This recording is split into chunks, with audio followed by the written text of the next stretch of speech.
Hoy vamos a hablar sobre la casación 2088-2016-Sullana. Tema: división y partición de bienes.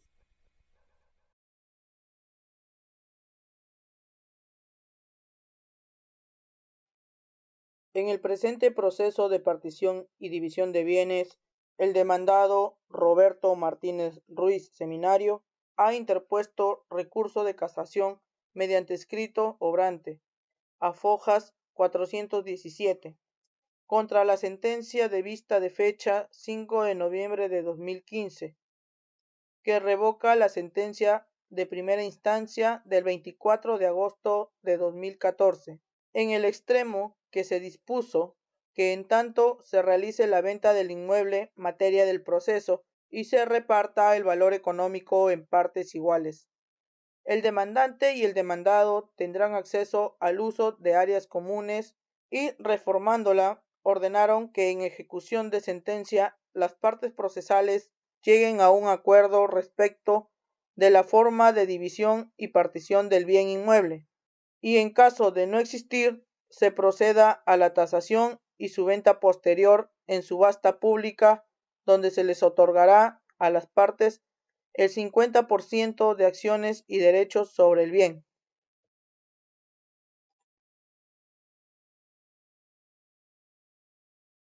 El 24 de noviembre del 2008, mediante escrito, Luis Enrique Nole Ramírez interpuso demanda de partición y división contra Roberto Martín Ruiz Seminario sobre el bien inmueble ubicado en la calle Bolívar número 395 del distrito y provincia de Sullana, departamento y región de Piura, con un área de 295.31 metros cuadrados. Acumulativamente solicita indemnización por daños y perjuicios por el monto de $32,000 o 126,000 soles, bajo los siguientes argumentos. Alega que Sabina Luz René Seminario Cruz, en mérito de la escritura pública del 3 de marzo de 1932, otorgada ante notario público por partición y división y por declaratoria de herederos ante el juez de primera instancia, adquirió el inmueble materia del proceso, que dicha persona falleció intestada, siendo sus únicos herederos Roberto Martín Ruiz Seminario y Luz Mercedes Ruiz Seminario. Es así que esta última copropietaria del inmueble es propietaria de los derechos y acciones en una porción equivalente al 50%.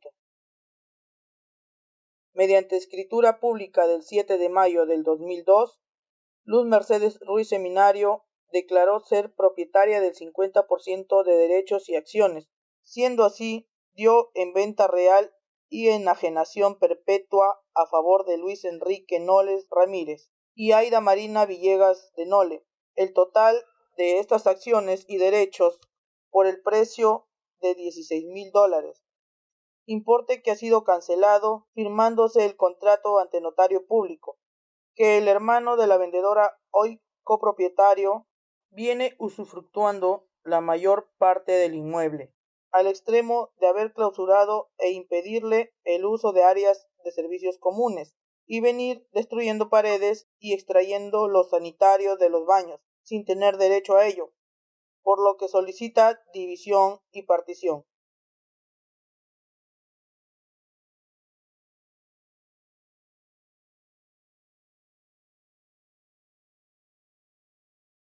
Roberto Martín Ruiz Seminario contesta la demanda señalando que es verdad que a la muerte de su madre por herencia se constituyó con su hermana como únicos herederos del inmueble, correspondiéndole el 50%.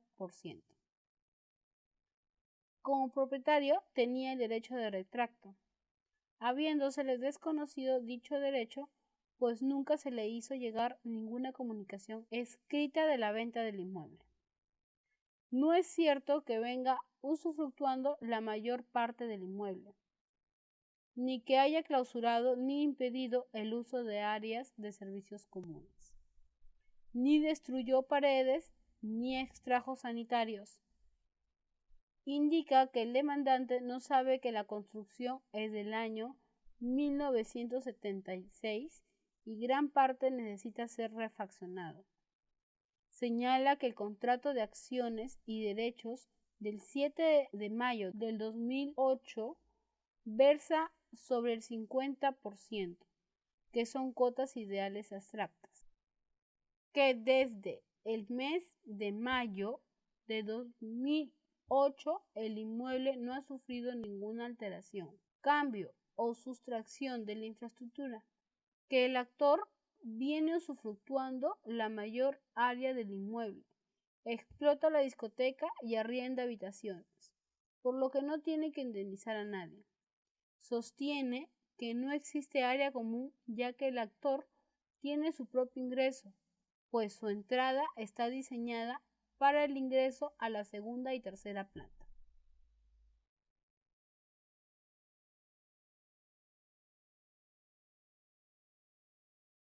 Conforme se observa del acta de audiencia única de fecha 23 de abril de 2009, se fijaron los siguientes puntos controvertidos: la manera en que se efectuará la división y partición solicitada por el actor respecto al inmueble ubicado en la calle Bolívar número 395 del distrito y provincia de Sullana, inscrito en la ficha número 5513, continuada en la partida electrónica número 05002343 del registro predial de los registros públicos de Sullana.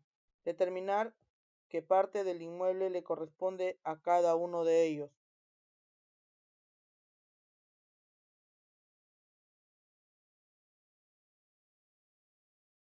Sentencia de primera instancia.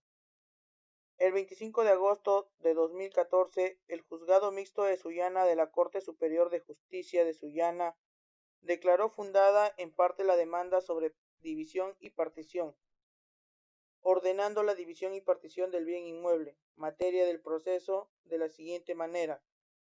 A. Al demandante Luis Enrique Nole Ramírez le corresponde el 50% de derechos y acciones del inmueble. B.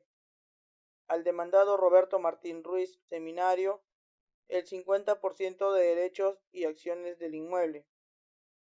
C. Se dispuso que en tanto se realice la venta del inmueble en materia del proceso y se reparte el valor económico en partes iguales, el demandante y el demandado tendrán acceso al uso de áreas comunes, considerándose dentro de ellas el uso de la escalera que se encuentra en el interior del inmueble, la misma que conduce al segundo y tercer piso para que el accionante pueda ingresar al bien. Declara infundada la pretensión de indemnización por daños y perjuicios. El juzgado considera, siendo que la división y partición es una forma de exigir la copropiedad, se aprecia que en la página 18 obra la ficha de inscripción del registro de predios donde se considera la transferencia por sucesión del bien a favor del demandado y su hermana, siendo esta última la que transfiere el 50% de sus derechos y acciones a favor del demandante, conforme consta en la página 19, por lo que el demandante tiene legitimidad activa para solicitar la división y partición, en virtud de la compraventa antes referida. Teniendo en cuenta el informe técnico de división y partición del inmueble a fojas 278, se tiene que los peritos han establecido que el inmueble cuenta con dos frentes, una por la calle Bolívar y otra por la calle Callao, siendo el área del terreno de 291.32 metros cuadrados y que solo una sección del predio está en uso como vivienda.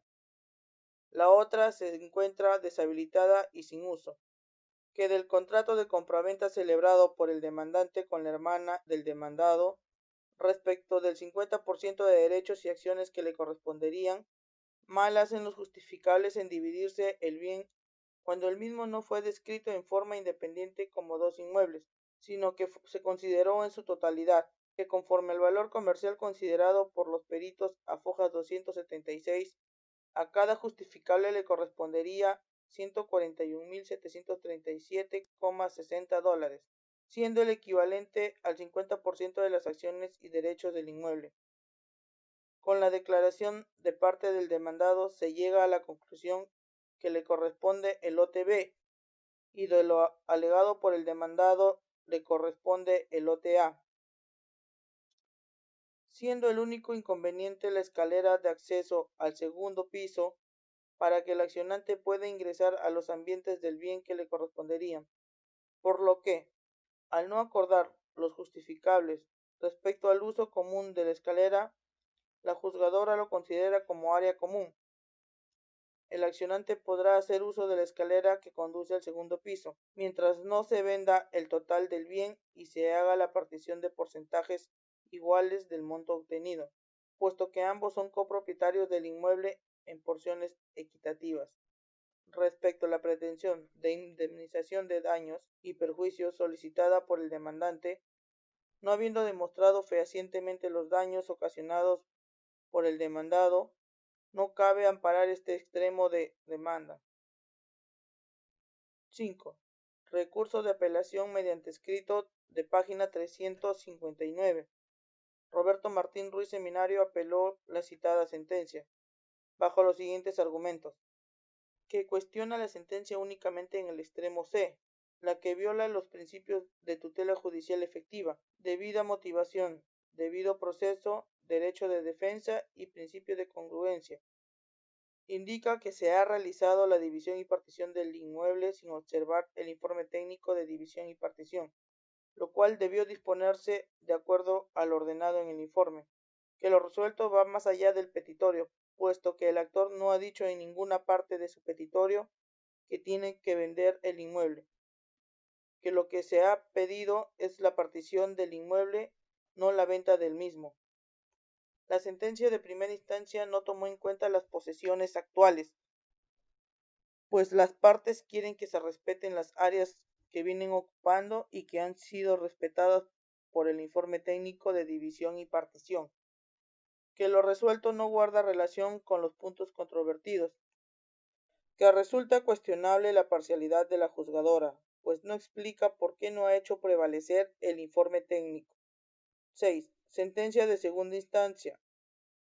El 5 de noviembre de 2015, la Sala Civil de la Corte Superior de Justicia de Sullana expide la sentencia de vista de Fojas 407, que revoca la sentencia de primera instancia, en el extremo que se dispuso que en tanto se realice la venta del inmueble en materia de proceso y se reparte el valor económico en partes iguales, el demandante y el demandado tendrán acceso al uso de áreas comunes.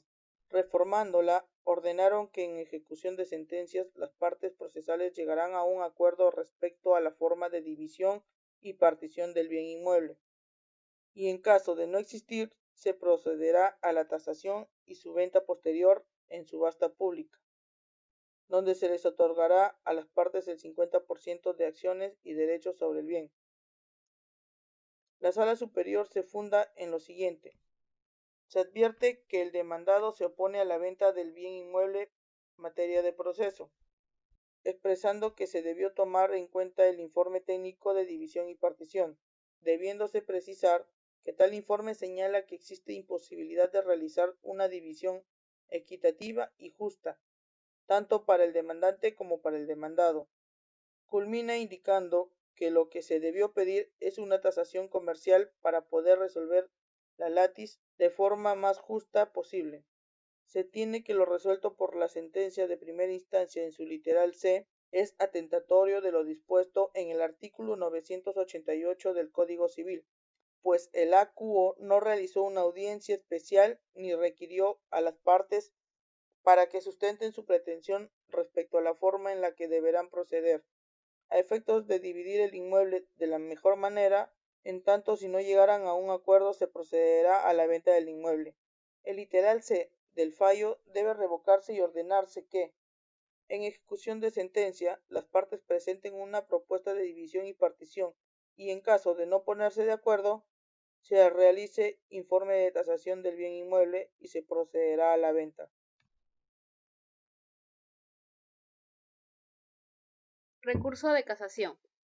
El 22 de diciembre de 2015, el demandado Roberto Martín Ruiz Seminario interpone recurso de casación contra la sentencia de vista, siendo declarado procedente por este Supremo Tribunal mediante la resolución de fecha 4 de noviembre del 2016, por la infracción normativa del artículo 139, incisos 3 y 5 de la Constitución Política del Estado. Cuestión jurídica en debate. En el presente caso, la cuestión jurídica en debate consiste en determinar si la Sala Superior ha infringido el debido proceso y si se ha motivado adecuadamente la sentencia de vista.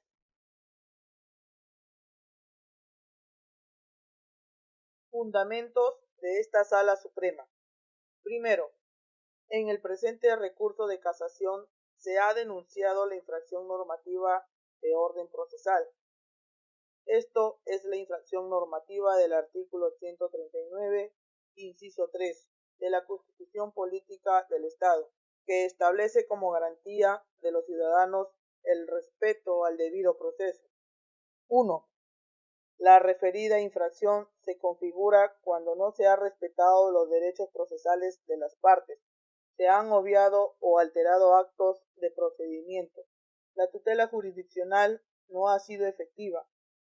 El órgano jurisdiccional deja de motivar sus decisiones o lo hace en forma incoherente, en clara transgresión de la normativa vigente y de los principios procesales. 2. En efecto, el debido proceso formal constituye una garantía constitucional que asegura que en la tramitación de un proceso se respeten unos determinados requisitos mínimos. Tales requisitos que han sido objeto de discusión. En general se considera que abarcan los siguientes criterios: derecho a ser oportunamente informado del proceso, emplazamiento, notificación, tiempo razonable para preparar la defensa, derecho a ser juzgado por un juez imparcial, que no tenga intereses de un determinado resultado del juicio, derecho a la tramitación oral de la causa y a la defensa por un profesional, derecho a la prueba, derecho a ser juzgado sobre la base del mérito del proceso, derecho al juez legal, derecho fundamental que asiste a todos los sujetos de derecho a plantear sus pretensiones o a ser juzgados por auténticos órganos jurisdiccionales creados mediante ley orgánica, pertenecientes al Poder Judicial, respetuosos con los principios constitucionales de igualdad, independencia y sumisión a la ley, y constituidos con arreglo a las normas comunes de competencia preestablecidas. Segundo, en esa perspectiva, se advierte que aquí se ha respetado el derecho a ser informado del proceso, al juez imparcial, a la publicidad del debate y el derecho de defensa, a la prueba, a ser juzgado sobre el mérito del proceso y al juez legal, no apreciándose infracción alguna al debido proceso, la misma que, además, no ha sido detallada de manera específica. Tercero, así también se observa que se denuncia la infracción normativa del artículo 139, inciso 5 de la Constitución Política del Estado, que señala que son principios y derechos de función jurisdiccional la motivación escrita de las resoluciones judiciales en todas las instancias, excepto los decretos de mero trámite, en mención expresa de la ley aplicable y de los fundamentos de hecho en que se sustentan.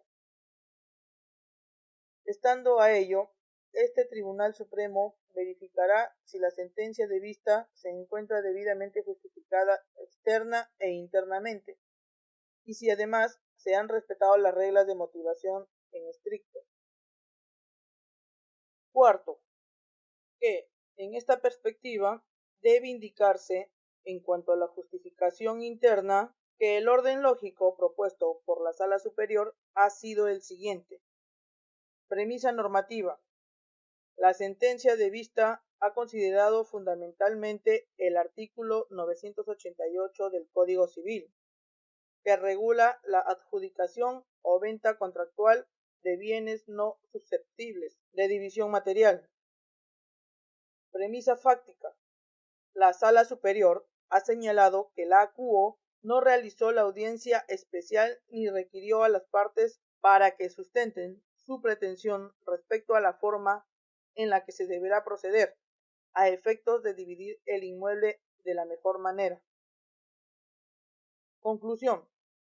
La sentencia de vista considera que, en ejecución de sentencia, las partes presenten una propuesta de división y partición, y en caso de no ponerse de acuerdo, se realice el informe de tasación del bien inmueble y se proceda a la venta. Tal como se advierte, la deducción lógica de la sala es compatible formalmente con el silogismo que ha establecido, por lo que se puede concluir que su resolución presenta una debida justificación interna. Quinto, en lo que concierne a la justificación externa, esta consiste en controlar la adecuación o solidez de las premisas, lo que supone que las normas contenidas en la premisa normativa sean normas aplicables en el ordenamiento jurídico y que la premisa fáctica sea la expresión de una proposición verdadera. En esa perspectiva, el Tribunal Supremo estima que la justificación externa realizada por la Sala Superior es adecuada en tanto se ha tenido en cuenta las normas propias de la división y partición, asimismo las características del bien para emitir el presente pronunciamiento. Sexto, así, 1. La Sala Superior ha valorado el informe técnico de división y partición, pues llega a la conclusión que existe imposibilidad de realizar una división equitativa y justa, tanto al demandante como al demandado, y por tanto, conforme lo estipula el artículo 988 del Código Civil, expresa que las partes deben acordar el modo de adjudicación o venta del inmueble. 2. Asimismo, de los actuados se observa que tanto el demandante como el demandado expresan su deseo de que el lote A les corresponda, pues sus características le otorgarían un mayor valor comercial. 3. El recurso de casación se sustenta en que las partes estuvieron de acuerdo en que el bien inmueble se divida y que el informe técnico de división y partición tampoco ha sido cuestionado, por lo que la propuesta que se observa de éste debe respetarse. Al respecto, como se había señalado, el demandante no ha expresado conformidad respecto a esa propuesta, en tanto que su escrito de página 316 se lee: siendo el lote A el que tiene mayor valor económico y comercial, razón por la cual las dos partes quieren el mismo lote. La división y partición del inmueble debe hacerse al valor que tiene el inmueble, buscando la equidad entre los predios divididos y no la estructura ni el área del inmueble, lo que sugiere que si se desea una división, empero que quiere el lote A, esto es, el que según el informe técnico tiene mayor valor comercial. 4. Es por esa razón que la Sala Superior ha concluido, a fin de no perjudicar a ninguno de los copropietarios, que en ejecución de sentencia procedan a ponerse de acuerdo por los mecanismos que consideren adecuados y, en caso de no ser posible, a fin de terminar con la copropiedad, tema en que las partes están de acuerdo, que se sujeten a lo dispuesto en el artículo 988 del Código Civil, salida que otorga el legislador cuando existen dificultades para dividir el bien. 5. En efecto, aunque lo ideal sería la división misma del bien, a veces no es posible hacerlo por la diferencia en el valor de los lotes. En esos casos, se está ante una división jurídica que debe ser enmendada ya sea por acuerdo de partes o mediante la venta del bien. 6. En el presente caso, el propio informe predial de folios 273 indica que los lotes tienen diferente valor comercial. Si ello es así, nada hay más congruente que concluir con la controversia, salvo el acuerdo de las partes, que la venta del mismo. pues la finalidad de la división y partición de inmuebles es extinguir la copropiedad mediante la asignación de derechos exclusivos sobre las partes materializadas del bien o bienes comunes o mediante la asignación de dinero o de créditos a cambio de derechos individuales de copropiedad que hasta entonces eran ostentados por cada copropietario. Séptimo, finalmente, en lo que atañe a que el juez debe ceñirse estrictamente a lo expresado en el informe predial, debe indicarse que nuestro sistema procesal no se atiene a la teoría de las pruebas tasadas, sino que la valoración probatoria que se efectúa debe ser una razonada, conforme lo prescribe el artículo 197 del Código Procesal Civil. De allí que ninguna prueba esté sujeta a la fórmula preconcebida, sino que su valor debe ser calificado por el juez. Octavo, no habiéndose infringido las normas denunciadas, debe desestimarse el recurso de casación. Punto 4. Decisión. Por estas consideraciones, y en estricta aplicación del artículo 397 del Código Procesal Civil, declararon: a. Infundado el recurso de casación impuesto por el demandado Roberto Martín Ruiz Seminario. En consecuencia, no casaron la sentencia de vista de fecha 5 de noviembre de 2015. B. Dispusieron la publicación de la presente resolución en el Diario Oficial El Peruano, bajo responsabilidad, en los seguidos por Luis Enrique Nole Ramírez, sobre división y partición de bienes, y los devolvieron. Intervino como ponente el juez supremo señor Calderón Puertas, su señoría Tábara Córdoba, Tello Guilardi, del Carpio Rodríguez, Calderón Puertas, Sánchez Melgarejo.